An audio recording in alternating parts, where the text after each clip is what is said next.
Hello and welcome to your show. This is SOUQ Pulse, and you already know we are live on SOUQ News.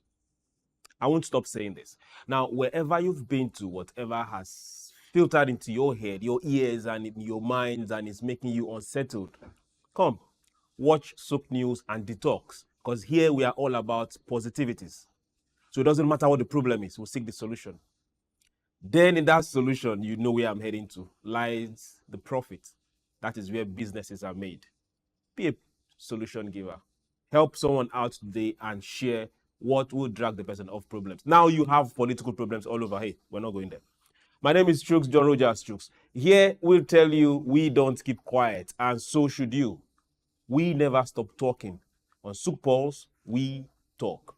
So it doesn't matter what your country is going through. It doesn't matter what the economy is saying. It doesn't matter what your business is doing. It doesn't matter. Let's talk about it. Then we'll seek the solutions out.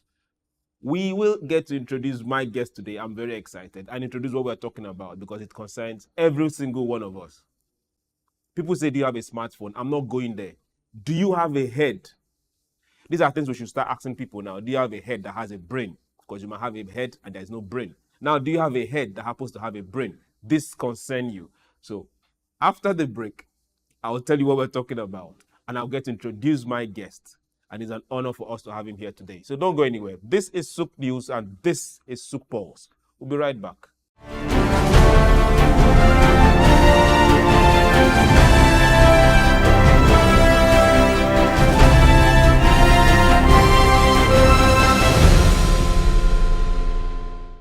Welcome back. It's SOUQ Pulse. It's your program. It's my program. It's our program. Here we talk. My name is Chuks, John Rogers Chuks, and today we are looking at DATA. Simple. 4-letter word. Data. You heard me right. Now we'll differentiate it from the one you try use in for communication, connection, your web, whatever you call it, to the one that is meant for something where we are heading to. We'll get to that junction. We'll talk about both of them. But now let's talk about data. And data and economic growth. On SOUQ Pulse is all about productivity. How productive can we be? And we are asking this direct question. How wealthy, how rich is data? Things you do on a daily basis without even thinking about it and considering it. What businesses thrive on. How wealthy is data? For those that are wondering, it concerns every single one of us. For if we need to be productive in this century, in this day, then we have to play in this field. And I'm very happy to tell you that we've brought not a big player, but those that have charted the course in this particular field. Your Excellencies, distinguished ladies and gentlemen, join me as I welcome to SOUQ Pulse for the very first time, Mr. Ikimi Okhuegbe, who happens to be the head of corporate service Interconnect Clearing House Nigeria Limited. For you that don't know, they happen to be one of the foremost clearing houses when it comes to communication, telecommunications in Nigeria, this side of Africa. Sir, you're welcome to SOUQ Pulse. Yeah, thank you for having me. It's my pleasure to be here. I like sitting very close to big men. Now you see the way they talk. You're welcome, sir. Thank you very much. Now we are going to have some good education and good talking to, because we want to move forward. We are saying let's progress. Let's get productive. Now let's talk about our data. For those that were hearing me in the beginning, if you have a head, which means you carry some information, which means there should be data in your head. Let's talk about that particular data. Let's start from this basics. What is data driving? Okay. Well, for me, data has become a critical value input and value creation, which also transform economic transformation.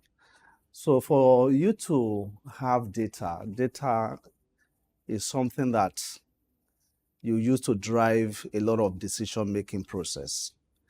And if you don't have that data, a lot of decision may also be misinformed.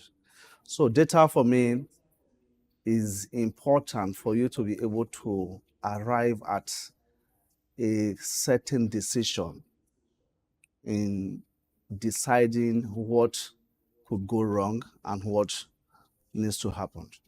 What could go wrong and what needs to happen? Yes. Data drives decisions, Data drives decision. not emotions, Not emotions, it's data. not weather. Not weather. Even weather itself is also driven by data. Okay. Today, you see a lot of forecasts, our weather forecast is based on data.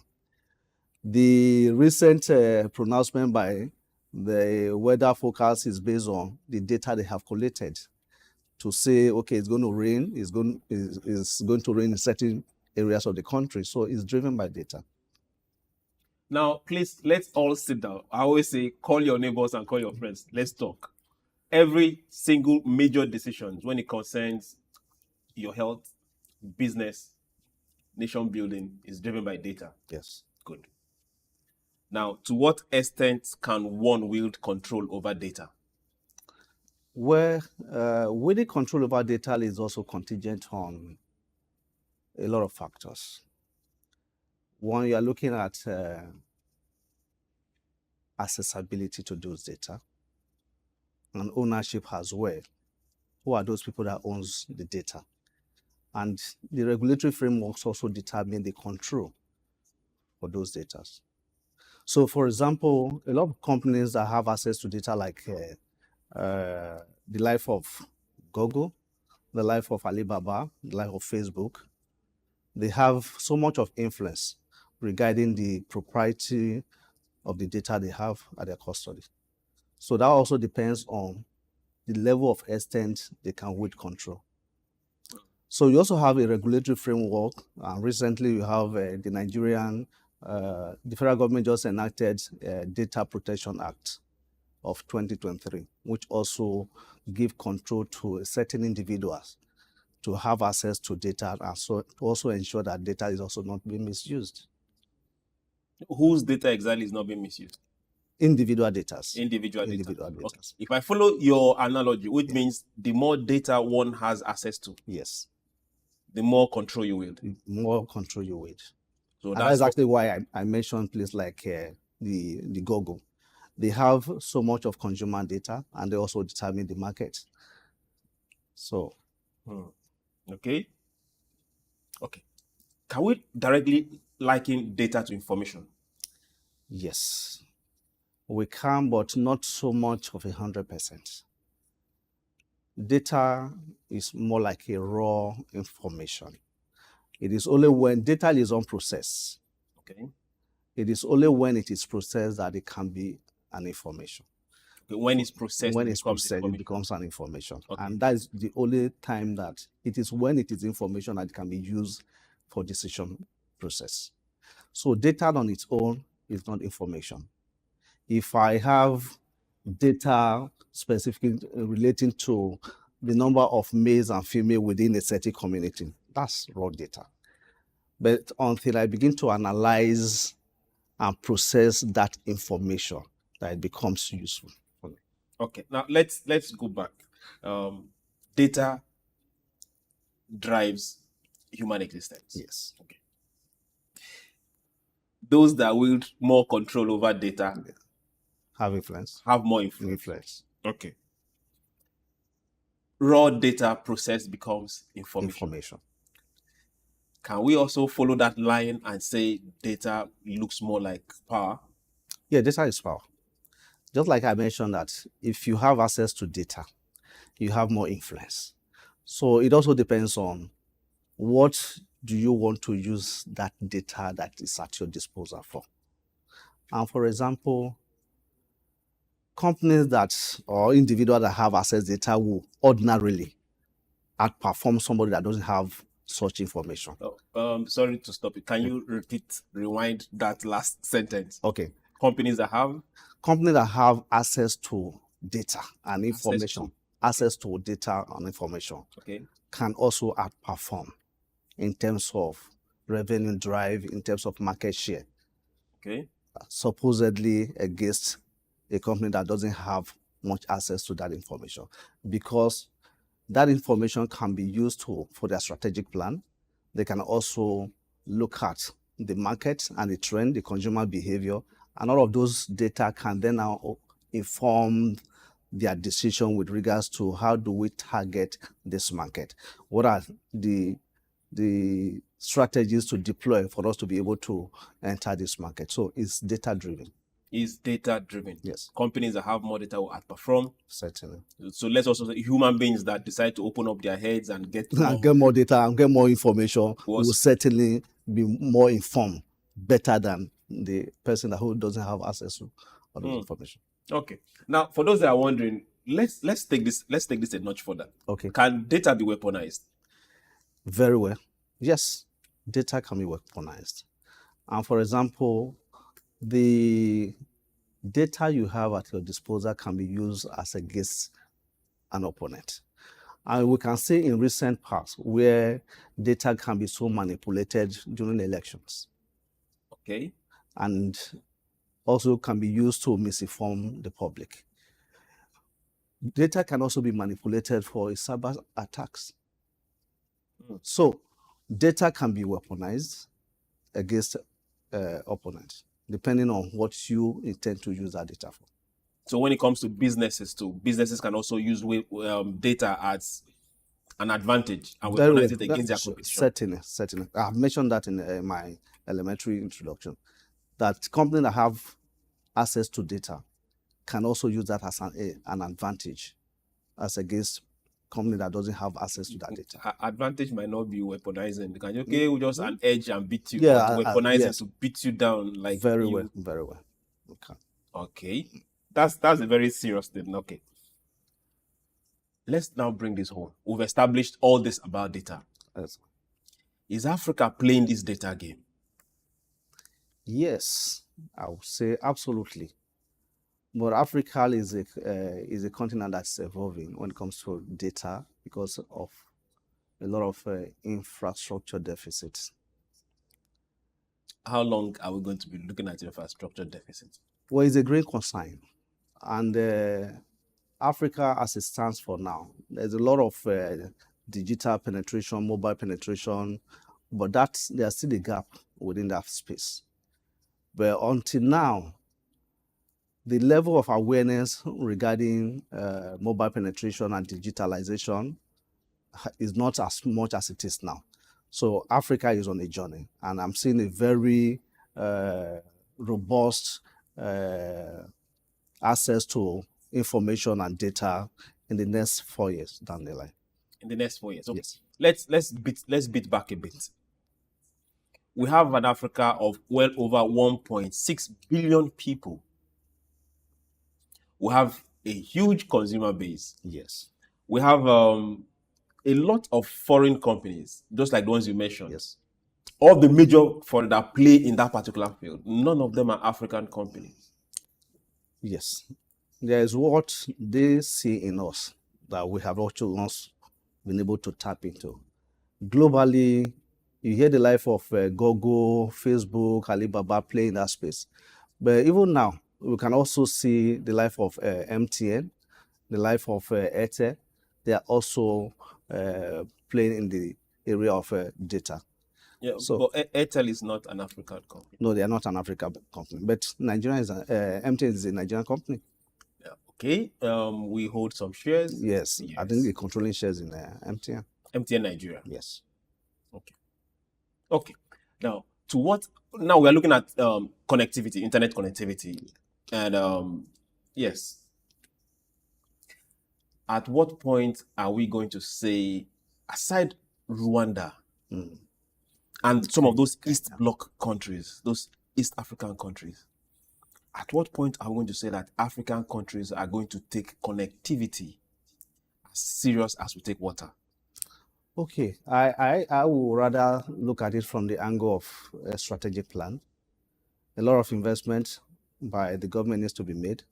Why I also want to appreciate the fact that the government is doing well in that space, because even the current Minister for Communication and Digital Economy has recently pronounced that part of his strategic plan is to ensure that there's a 95,000 kilometer construction of fiber across Nigeria. That, for me, is a good way in the right direction, so that even now the rural populace are not well connected.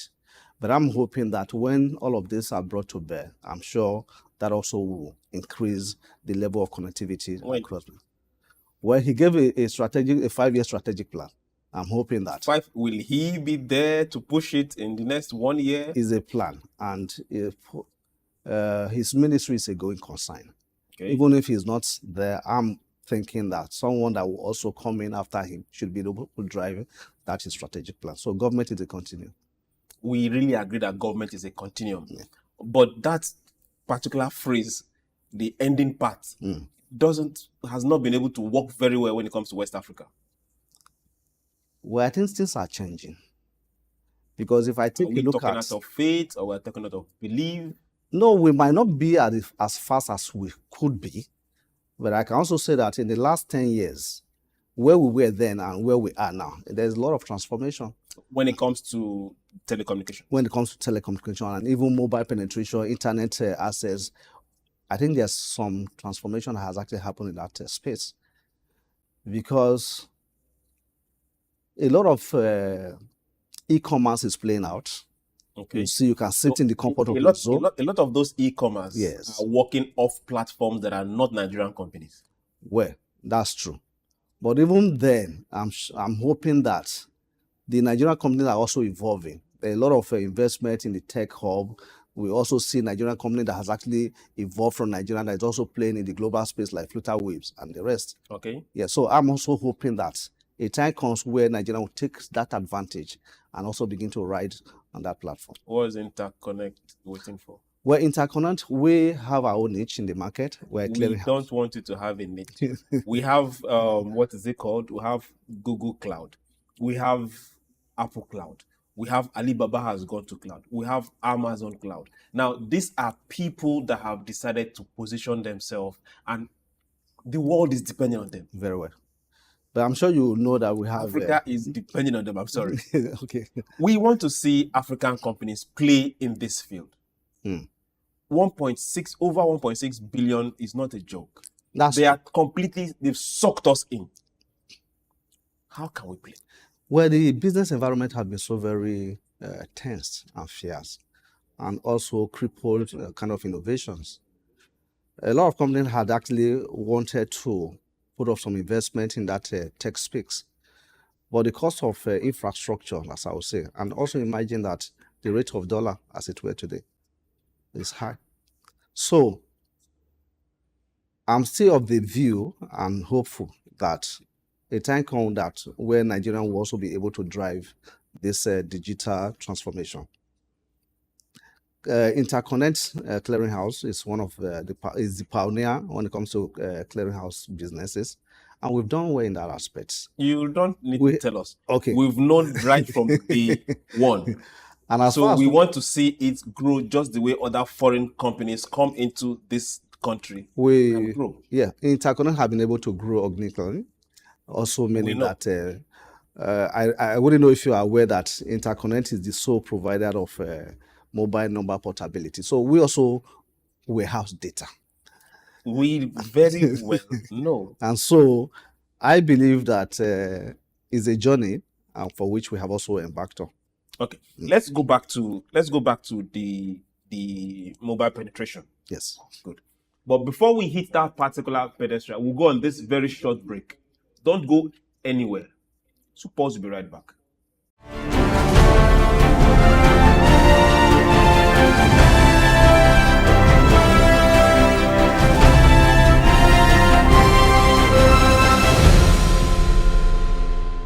Welcome back. This is still SOUQ Pulse, and we are looking at data life, as some call it. We are looking at the power of data. We are asking ourselves, why are we not playing? Why not play as much as the West, or play as much as those Western companies? But our 1.6 billion population in Africa should count. And our money should go to us first. And bringing light to this particular discourse for this SOUQ Pulse is no other but Mr. Ikimi, and he's been doing justice to it. You're welcome back to SOUQ Pulse. Yeah, thank you very much. Okay, now we're looking at the network penetration across Nigeria, to be precise. Yes. Nigeria, for those that are not aware, we are the most populous black nation. Like the best. Now, for those that are still wondering, We want to see internet connectivity across every local government, every village in Nigeria. And when you travel, you see roads, Yes. some areas being No. dug up and cables flying all the way. Yes. This is where we are going to. Are those powered by electricity? Or they have some site where power coming for them? Yes, they are powered by electricity. And you can also see that for connectivity to happen, you need fiber connection. And also you need, in certain area, you need mass, especially for mobile connectivity. So it's powered by electricity. So we're going to have cell sites that have generator. Yes. Now, for those wondering why my face is falling, we have power issues that we are still sorting out. Although, if you want to agree with me, power has improved a bit. What cost is going to the companies? Because for now, most of these companies are private companies. What is the cost of powering this infrastructure? Is quite huge, and that is actually where government is needed. There's so less that the private sector can really invest in when it comes to power. They shouldn't even have a business to do with power, because government is supposed to provide an enabling environment for businesses to strive. And one of that key factors is providing power. Every other thing runs on power. And also imagine that for us, we have 4 layers of power that is also provided by ourselves for the company. So let's assume that the government takes out that cost factor for energy. We should be able to divert that resources for growth and for development, and even for improving every other infrastructure. And so I believe in other telecoms operators. So you see recently that the network quality has dropped, because a lot of companies in the telco industry cannot really afford to continue to buy diesel at its present rate. So they will also then find a way around it. And that also affects the what I call the KPIs, the key performance indicators in terms of service quality. Okay, you call it key performance indicators. Me that have the cell phone and I just want to You just want to have a good call that won't drop. Seamless. But at the end of the day, are you also ready to pay the price? So that's where the government also needs to come in, so that at the end of the day, the consumer is also having a seamless or a less cost for them to be able to connect or to be able to make call. But how do you expect the telecoms to survive when over 50% of their revenue is being utilized to service their operations? Okay, over 50% of. Now, let me give this pause. I'm not talking in favor of, I'm not talking for telecoms. Nigerian businesses, every single Generally. Every single one. Let's hit this particular nail on the head. If there are tables we need to shake, let's get to shake it. Businesses thrive when the environment for them to do their business is conducive. So it doesn't matter who is the president, it doesn't matter who is the minister of power, make things work. You have no excuse. Let's get back to where we were before we digressed a bit. Now, for data and over 1.6 billion, how safe is African data in the hands of mega companies that are not Africans? Yes, to a large extent, the safety of our data is a great concern, because a lot of people have access to data that are not also supposed to have access to those data. What they then use the data for is another question. But that's why it's also important that the government comes with a regulatory framework to be able to regulate accessibility to data, and also that recently they came up with a Data Protection Regulations Act.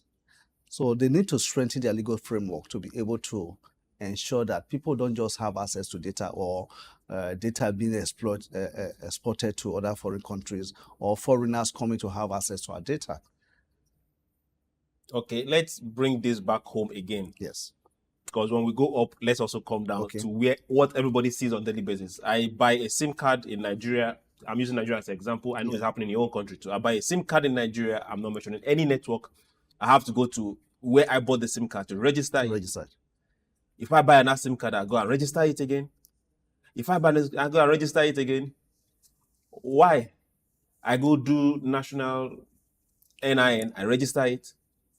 I go do international passport. Why can't all these bodies just come together and synchronize this thing? Yes, there's so much of political undertone around that, because I don't think it's much of a difficult thing for Nigerians to synchronize their data. I go to the passport office, I have my data captured. I go to renew my license, I have my data captured. I go to every other government establishment, they're also requesting for the same data. So it is, the onus is on the government to ensure synchronization of all of this data. Now, you talked about the name.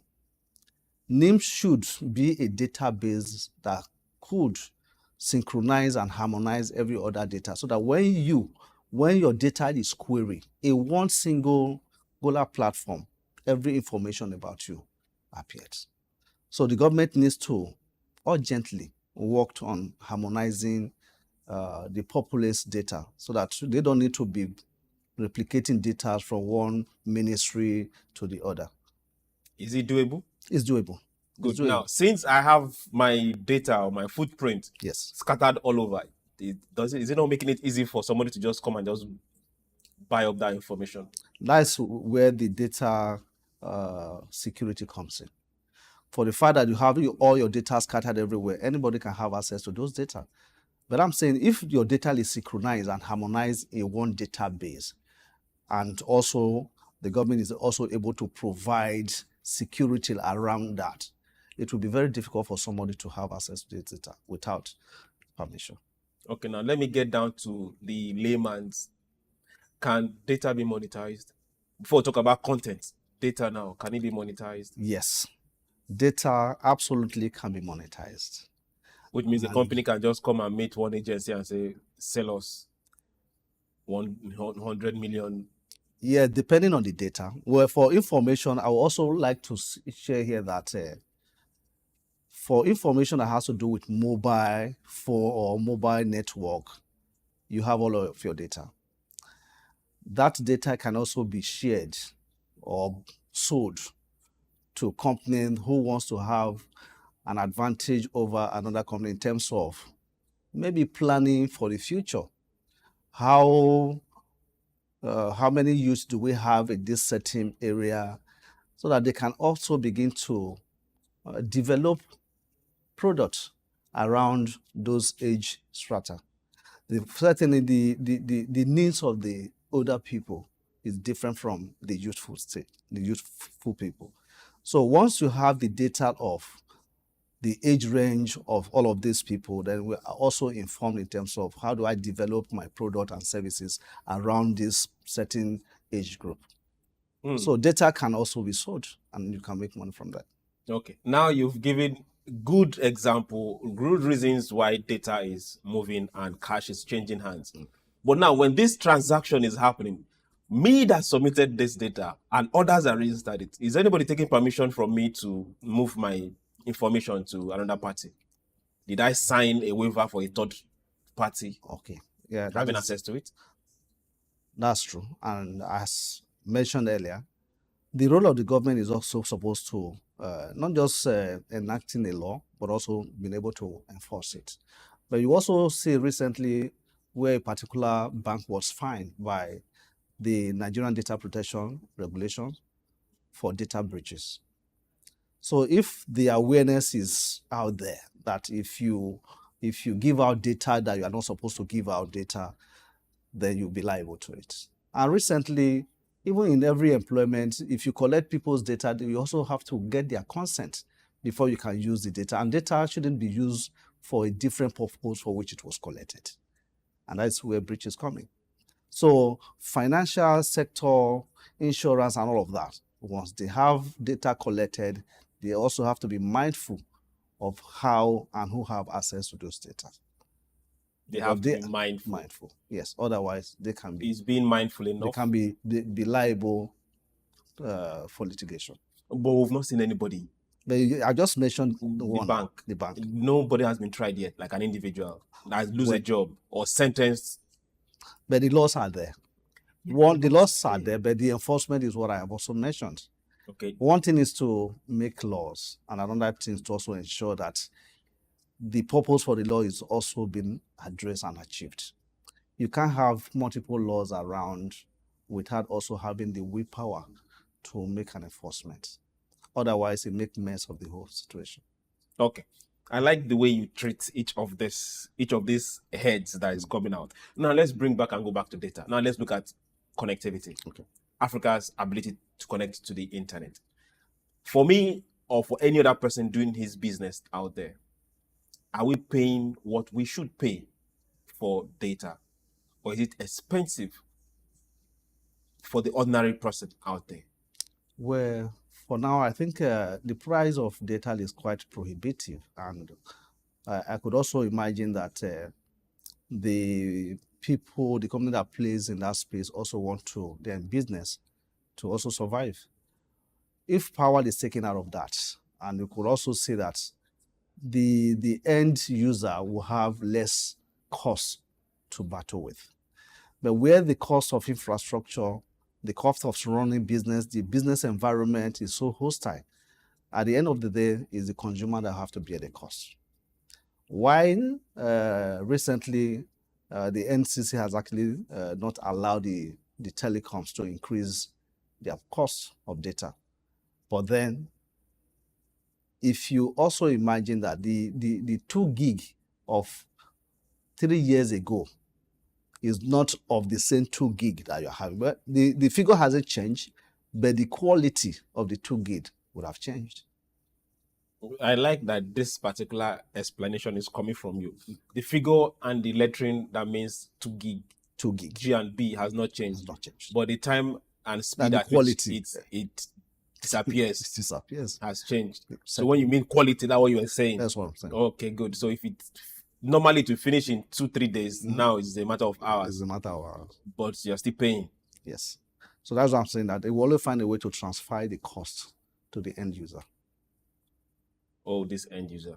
The consumer. The consumer. Okay. Now let's look at it from this other angle. If African countries, I want to say if they are aware, but let me not go that route. If we look at what is happening with big companies and their ability to work with big data, and we'll see what is happening with espionage in the West, why are African countries not taking data management serious? It has to do with awareness. Africa is a growing continent. You can also... Are you giving Africa a pass by calling them a growing continent? Africa is not yet developed, as you will compare Africa with other Asian countries or continents. So it's a growing concern, and I also believe that over time we'll get there. But are we on the right path? Yes, we are. It may take some time, but certainly we'll get there.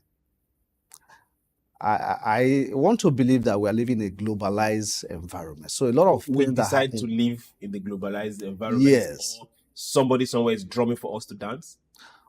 where the world has become so global. That But what- okay, if I agree with you that the world Yes. has become so global, why are we not able to tell the world some specific data analyzed from other countries the way they tell ours? It has to do with regulations. They are regulated. We Yes. are not. Where we are not, just like I mentioned, I said, one thing is to make laws, and another thing is to ensure that that law is being enforced. This part of the world is used to making laws, but enforcement has also been at the bane. The government has not been able to, because we tend to set rules and regulations for different people. and where you have a sane society where everybody is equal before the law as enshrined in our constitution, I'm sure things will work better. Okay, if I get you right, okay, what applies to Team A does not apply to Team B. to We've Team seen B. it over time. Okay. And also too, with the corruption that is also now a fabric in our society, you see someone stole a pen, somebody used a pen to weaponize billions of naira. They are treated differently. Okay. So this also have set the tone for how long it will take us to get to the destination that we intended. Okay, there is a destination and there has to be a getting to that particular destination. Certainly. Okay, now let's come back to data and Africa again. Now we get to see Amazon, we get to see Google, we get to Facebook, see Facebook, we get to Alibaba. see Alibaba and co. And all these are supported by their various nations. Yes. In one way or the other, they are subsidized by their various nations. What will you say Africa needs to do for blue chip companies or even companies in Africa that have no chips at all to be able to grow like this one? One is to create an enabling environment. And you also agree with me that in terms of security in this part of the world is still something that we are battling with. A lot of investors who want to come in, but they are also not too sure of return on their investments. So the government needs to work on the areas of power, the areas of security, and the environment that will also enhance the business to thrive. So it is the responsibility of the government to ensure that the environment is good enough for people to want to bring in investment and for those investments to thrive. Okay, now let's look at the social media companies. Now, 10, 15, 20 years ago, most people did not know that these single companies, these web-based companies, were going to be the highest earners now. A lot of them are wealthier than the automakers that were the big boys then. Yes. But every of these companies, just like we know, deal in data. Over the years, we've also seen the West, where these companies come from. Some other countries sanctioning them from and how they use the data from their own citizens in their country, and they get to pay. Yes.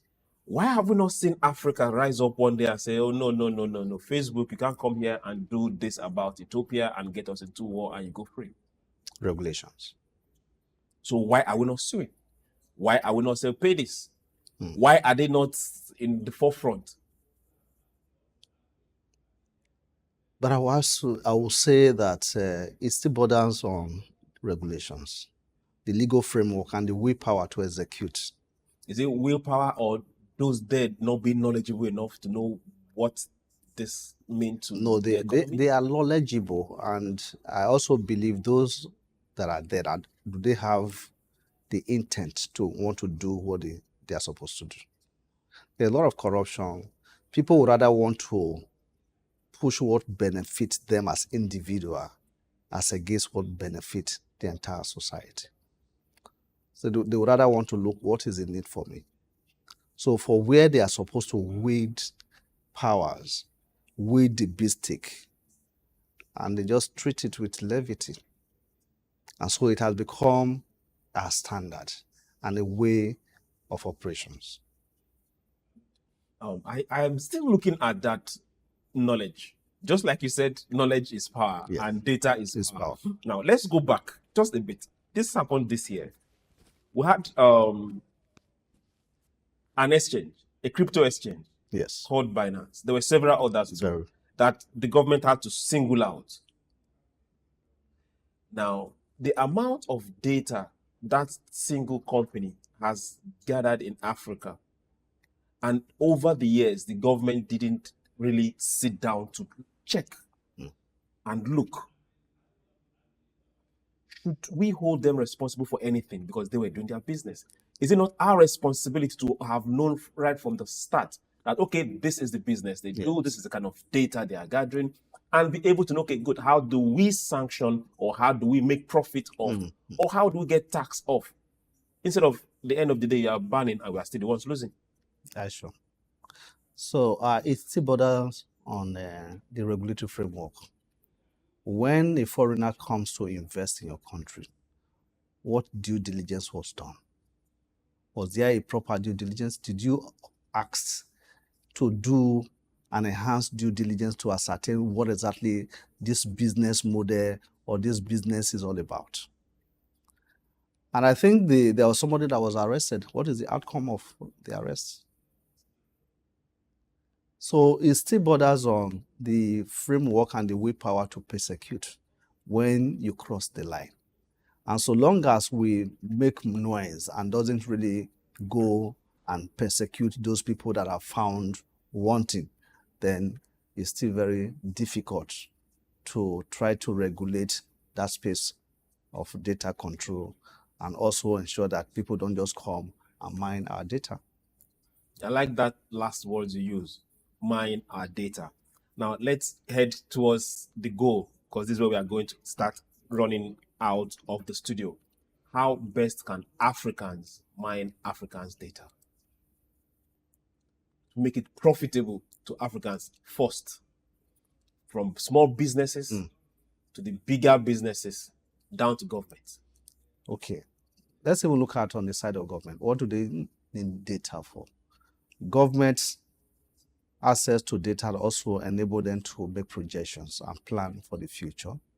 That also could influence their policy direction, and also to further enhance public service, because they have access to data. They can plan. In the next 5 years, this should also be the projection for population growth. They can plan for that. But for companies and individuals, let's even say for companies, it's not everybody that should be data-driven. When I mean data-driven, it's not everybody that should find a way to make money out of data. There should be certain companies who has access to this data. If I'm not playing in that space and I need data, I can come to you and pay for it because I'm going to use it for my advantage. So Africa must find a way to first and foremost regulate access to data and how then they can make money from data that is available. Thank you very much. Thank you very much, Mr. Ikimi. It's always going to be a pleasure having you in this studio. Like, this is like the first time. Yes. And I will invite you again. Thank you very much for coming. It's a pleasure. Thank you so very much. Okay. Now, for those that are wondering, we didn't take the route of calling anybody out or getting angry over things that we know are there. We have a reason for doing that. But this is what we should know. Your data is yours. What you do with it is also yours. Can Africa make money off data? Definitely. Like he said, we can only plan with data, not with political considerations, not with party affiliations. We can only move forward knowing where we are and plan where we want to be with data available that has been gathered. Let's not make that mistake. If we want to get productive, then we should count. If we want to get productive, then we must not depend on platforms outside Africa to drive our businesses. Africa must drive Africa's businesses. There was one particular thing I wanted to ask. I think I won't let it go before going back. We have Amazon in the West. We have Facebook and Twitter in the West. China came up with their own and they held their own. Alibaba is the same, doing what Amazon is doing. They have another payment, and TikTok, the same thing. And they all have their own there. Whereas Africa is waiting to use those particular ones. Should we not start thinking of being able to also employ our 1.6 billion on our own platforms? Yes. The digital space is actually evolving, and you have a lot of tech guys playing in that space. So I'm thinking and believing that these young guys, they are tech savvy, they are very innovative, and they have all the necessary information at their disposal. But the government should also make it a bit easy for them to come up with innovation, and there should be much of investment in that space in terms of capacity building, in terms of also infrastructure sharing and infrastructural development. Okay, then we on this other side would that happen to be the consumers. Yes. We're looking forward that in not too distant time, we want to be hosting our sites, our companies on interconnect servers. Very well. Not looking for Apple Cloud or looking for Amazon Cloud. Yes. That's where we want to see. And even recently, there is also a prohibition for Nigerian companies to host Nigerian data outside the country. Now we need the companies to host them. Yes, International because now companies you to host see companies are also in that space. That's where ICN is also playing. We have our data center, and we have a lot of companies also coming to bring their servers into our data center. So there is a growing concern in that aspect. And you have the life of Rackspace, and so much of investment is also currently going on. But the government also needs to allow the environment to be able to put in an investment and also recoup your investment. The cost of dollar to naira today is very, and those infrastructures are denominated in dollars.